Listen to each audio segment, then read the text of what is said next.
Hello everyone, just before we start the review of this episode, I do really want to mention something really quickly because it's exciting. This was the finale, and next Sunday there is no Doctor Who, but I tell you what is on next Sunday. I am doing a 12-hour live stream with loads of different Who-tubers, loads of different content creators. We're doing quizzes, games, all that sort of lovely stuff. It's going to be very exciting, and it is all for charity. We're doing it for Young Minds. You can check out the donation link in the description below. Any penny raised goes directly to Young Minds, and it's an amazing charity. We're going to be talking more about it during this week, but I really appreciate the support. If you could share that link, if you could just either have a look at it, maybe possibly consider donating, if not share it around and just see what you can do. Every person who donates will be getting a shout out every single hour on the live stream. So yes, see you next Sunday, hopefully. Anyway, let's stop rambling and let's get on with the review.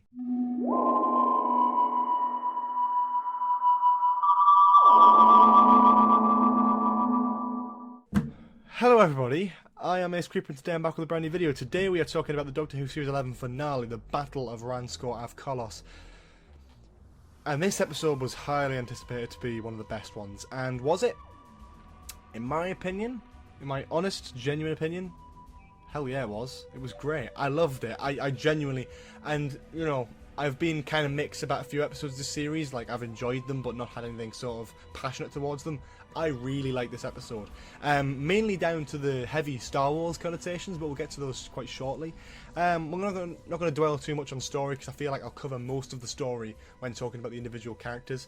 I will be talking about the New Year's Day special trailer at the end, as well as the air date for Series 12, which has now been confirmed, so I'll talk about that at the end of the video. But first, let's talk about this episode. So first of all, we're going to start by talking about the Doctor, Jodie Whittaker. Amazing. Again, I absolutely love her performance. We've not had a big Doctor speech, but I was just kind of thinking as I was watching the episode, like, we don't need that. I feel like we've had Moffat for so long that we kind of expect the Doctor to have some big grand speech, and I think we're anticipating it, that we just don't get it, and I'm happy not getting it, to be honest with you. I'm really fine with that because I really like Jodie's style as the Doctor in general. I think the way she confronted Tim Shaw, like when they were in that room and it was just them two, the confidence was there and the Doctor likeness was there.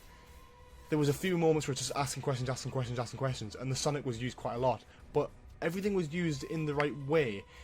Like, talking about the end, for example, where the TARDIS kind of gets all those things away, the Doctor didn't just Sonic them and then just disappear, because that could have very easily happened.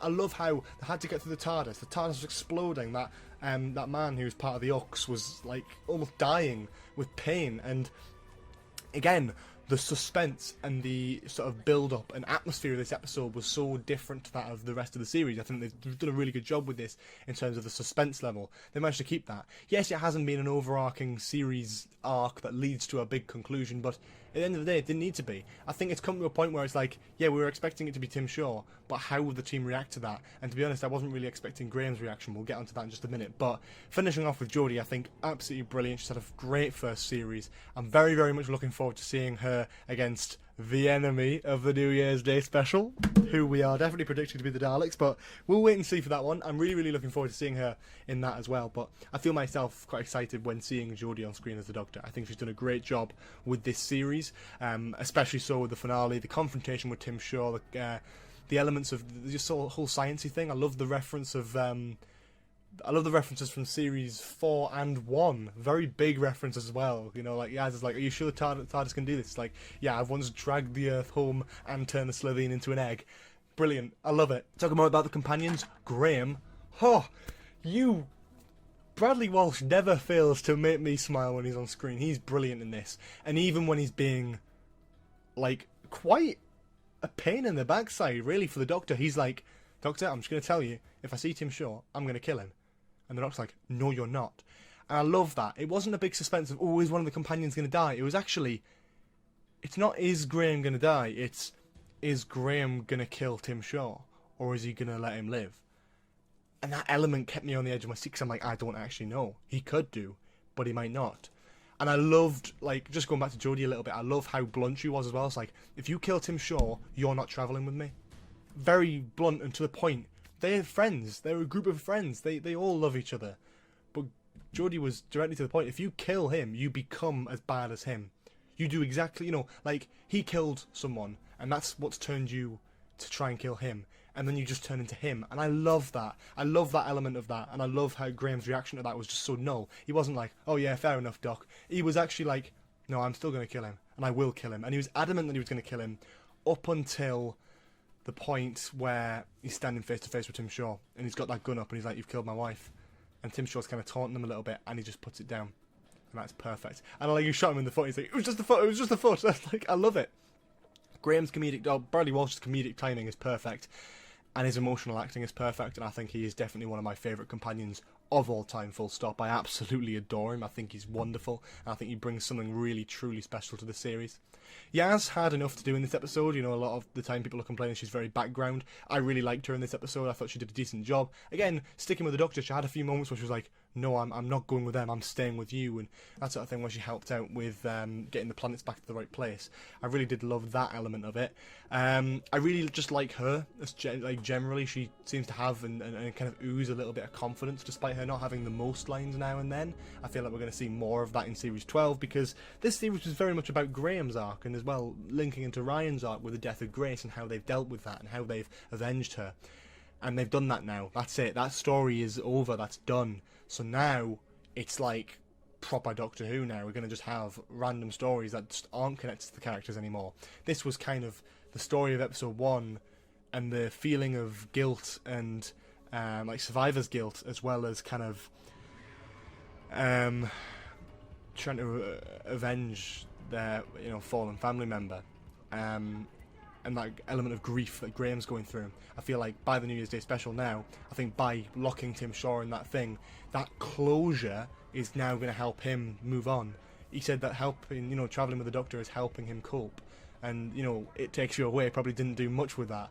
But, making him see Grace again and making him miss her even more. But with this, I feel like it's giving him more closure. So now he can actually move on and just be himself, He loves Ryan and Ryan loves him, and they are family, and that is the kind of story that I love. Again, talking about Ryan, the moment where he says he loves Graham, that's what turns him, and I love it. Graham's like, I'm going to kill him, and Ryan's like, look, we love you, don't do this. What we're all thinking, Ryan, saying what we're all thinking. We love you, don't do anything stupid because we want you to stay in the TARDIS. And I love that, and I love that when they get Tim Shaw on the floor, they fist bump. We've been waiting for it. We've been waiting for it, and it finally happened, and I'm very, very happy about that. The Ux was an interesting concept. Nothing too utilised with that, but I think if it was just Tim Shaw on a ship with robots, it wouldn't have worked as well, because there's no way he'd have that much power. I like how he appeared as a god and kind of took that in his stride to make himself, higher and make himself a god and turn himself into that and use the power of these kind of defenseless creatures who just will believe anything that they're told, really. They're quite gullible in that sense. And using that to his advantage was really, really, really clever, and I loved that. But there's nothing really much more to the Ux. I would have liked to have seen more of that. I did like the sort of the way their eyes kind of glowed up and the way they kind of, I don't know, it was really quite creepy, and I really quite liked that. Mark Addy was great in this episode. Didn't do much, but again, a compelling guest character who had enough story to him. He didn't remember everything straight away, so slowly throughout the episode he kept remembering more and more things, which would add to the dialogue. It didn't have to have 13 ask a question for him to answer it. It was like, okay, oh god, yeah, I remember this. I remember why we came here now. And I like that, because that slowly gets revealed through the episode, and it kind of feels like part of the plot, opposed to him just going, oh yeah, this happened. Oh, I forgot to tell you before, yeah, that's it. But other than that, he's not really in it much. I think he has his spotlight and he has his good time to shine, and I think he does a great job with it, but, that's about that. Tim Shaw, I love him. I absolutely love him. I hated him in episode 1 because he wasn't imposing as a villain. He wasn't great. I mean, I liked his character. I thought he was decent, but he wasn't grounded, And a lot of the villains in the series haven't been that grounded and haven't been that imposing. My God, was he great in this? I go as far as to say I want to see Tim Shaw again at some point in the future. This villain was so cocky, so confident, and again, I'm going to talk about the Star Wars connotations now. He's on a giant space station-like weapon that shoots at planets. He needs breathing apparatus to live. He lives in a big black suit.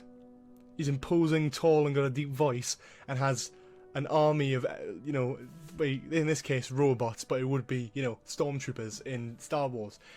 I love that. I love the connotations towards, like, Darth Vader. And again, like, although there were connotations there, I wasn't thinking, oh, it's just a rip-off. I wasn't. I was actually loving him as his own character in the Doctor Who universe. Be kind of like, I need this to breathe. but I'm imposing. He has got more depth now as a character because he's been there for so long. He's so confident, he's so cocky because he's a god to them now. He doesn't care, and he's taking his revenge, and I love that because he's so dark and grounded, and he had the voice of Palpatine, and I love that, like a dark version of. I just love it. I think everything about his character in this really was like, oh, I loved seeing them on screen. I think that's definitely something good you can say about this episode, as Tim Shaw was a great villain. And I would actually like to see him again. Give him a bit of a break. Give him a bit of a series gap at least. But I wouldn't mind seeing him again, actually. I think he was pretty compelling, and I think it added a great bit of story. But at the same time, I don't know if I do want to see him again, because it kind of adds into that Grace story, which is now being concluded. So I'm not 100%, but I really, really liked him in this episode, and I think he definitely played a part in actually making this episode quite decent. Best bits, there's so many great bits. I love how Graham said, "Hasta la vista, robots." Oh, beautiful, beautiful. I love every scene with Graham and Ryan with a gun in their hand. That was amazing, like proper gangster stuff. I love it. Pretty much everything with Graham was pretty good. I love the Doctor in this as well. The references, the shots of the TARDIS in this were really nice as well. I think just overall it was a really nicely done episode. I love how 13 got to say a few things before she went in the TARDIS as well, before she left. That was quite an emotional scene because it's kind of the end of the series. That's the kind of wrap up of it. And although we didn't get a lead into the New Year's Day special, this would act as kind of a nice kind of round off. And the New Year's Day special is kind of its own thing. And really, that's all I want to say about the Battle of Ranskoor of Kolos. I really, really love this episode, and I genuinely, genuinely mean that. Now, I might change my rating in the future when I've had a rewatch and that sort of thing, but currently, as it stands, and I know it's a finale, and I know it's not a big thing, and some people are a bit disappointed with it, but I'm allowed my own opinion. I'm not going to force you to love it if you don't, but I did. I really did, and it doesn't need a series arc. It didn't need anything, and I was worrying because there wasn't a developing arc. I was worrying that it wouldn't pay off well, and I feel like it did, and I enjoyed it. I love the villain, I love the characters, I love the build-up, and I love the ending, and I'm thoroughly excited for the next story of Doctor Who being the New Year special. So, without a doubt, for me, this episode is a solid 9 out of 10. But that's just my opinion. Tell me what you think in the comments. Now, we are going to talk about the New Year's Day special trailer. What can we take away from it? Nothing really. There's very, very little in it. But I do love it. I really do. It's very imposing. It's very teasing. And I can guarantee without a doubt that if it's not the Daleks, it's definitely an older villain returning. It's not going to be a new villain, because they wouldn't hype it up like that. And then what are you kidding? It's obviously the Daleks. It's got to be the Daleks. Look at it, man. There's been so many rumours for so long, and then suddenly these come out, and then it doesn't show you anything. I think there's a brief shot of, like, possibly one of the Dalek bumps in, like, the bottom of the explosion, but it's a very far-out jump to a conclusion. It's got to be the Daleks. Every time 13's talking in this trailer, it's like the deadliest creature, you know? It's like, has it got a name? And 13 looks just going to say, it's like, oh, Christ. Right, that's that, and that's the kind of fear that almost every Doctor's had when they see a Dalek for the first time. And I love it, I love it, I love it. I really love seeing that, and I think this could be the story to bring the Daleks back to their, like, Russell T Davies era type glory, you know, where they're not just played off for laughs. You know, Dalek, where it was implied that one Dalek could wipe out an entire civilization, and then, like, that acted as its own threat because you really felt that for every single Dalek could do massive, massive things to this planet, and that's worrying, that's scary. It doesn't have to be an army to invade it. That's kind of what Stolen Earth kind of shifted a bit, because you had loads of Daleks and they still couldn't win, whereas it's one Dalek that has that much threat power, and I love that in Dalek. Now in this same Dalek is going to go throughout history blowing stuff up, killing people, and try to take over the planet, and it looks like one Dalek. I haven't seen, like, a ship, I haven't seen anything familiar, so I think it's one Dalek, one brand new designed Dalek, and I'm very, very much looking forward to seeing where they go with it. Count me in as very, very excited, but I think it's Daleks. It's gotta be. I'm like almost sure at this point, but hey ho, my theory for this episode was wrong, so who knows at this point? Maybe it isn't. And yeah, people will probably want me to talk about this, and I'm not going to dwell on it because I want to talk more about the episode, which I already have. But yeah, Doctor Who Series 12 is confirmed to start in 2020. If you weren't expecting this, I don't know why. I'm pretty sure they haven't started filming yet. I'm pretty sure they start, like, at the beginning of the new year. So there would definitely be a delay by at least a month for the series, meaning then you'd be cutting all the way through December meaning that's probably a bit late in the year, so then they have to add a month on to shift it at least into January. Now, my theory is what they're going to do is they're going to have a New Year's Day special, but the New Year's Day special will be episode 1 of the new series. And then the following Sunday, whenever that is during the week, they'll play episode 2, or maybe they'll give it like a week gap or something. But I think it'll lead on straight from there. If not end of January, early February, I don't think they'll leave it any later than that. Now, that's a big negative. We have to wait even longer. Now, if it is January, that's only 2 months longer than the gap between series Twice Upon a Time and Series 11. Now, the reason it's not as bad as that is because that gap was filled with nothing. It took us months before we got any promo or any sort of announcements, any sort of news, and we were just relying on anything we could scrape up from the internet floor. This time, we're going to have merchandise, soundtrack release, we're going to have news updates, we've got a full series to go off for the new Doctor. We're not relying on a new TARDIS being leaked or seen. We're not relying on a new Doctor and their personality and the prejudging. We are relying on just an upgrade to this series, a more decent series that's going to come out, you know, very, very soon. There's nothing too massive that can't be shown until the series, so plenty of stuff will be shown. We'll probably get new promo images. I wouldn't be surprised if we got a Red Nose Day special next March. It's perfectly capable of happening. I think people are very quick to jump to conclusions because it's not what they expected, but really, I don't think they've started filming yet. And, you know, filming in January to get it finished and out on TV by October. You need to remember they started filming Series 11 like October, November in 2017. So, you know, if they were trying to get it out for October 2019, then they missed the gap by about 2 months, and I think that's intentional. I think they're giving it a wait. But also consider, if it starts in January 2020, then the next year, it'll be like April or May 2021. And then it'll keep going yearly. I think it's because this one started so late in the year that there wasn't any wiggle room to increase the time. Because if you increase the time, it cuts into the new year anyway. So may as well just budge the whole thing. Either way, I'm not going to go too into depth with it. I don't mind it, and I think people are overreacting a little bit. But, you know, I'm fine with it. I think it's a decent idea. We're just going to keep up with the date with the news. We'll talk about the channel and updates as we go into the new year, as I have a lot of different ideas for what we're going to do in the big year-long gap between these two series. But anyway, in the meantime, thank you so much for watching. Please do leave a like if you enjoyed. Comment below for any more suggestions in the future. Subscribe if you haven't already.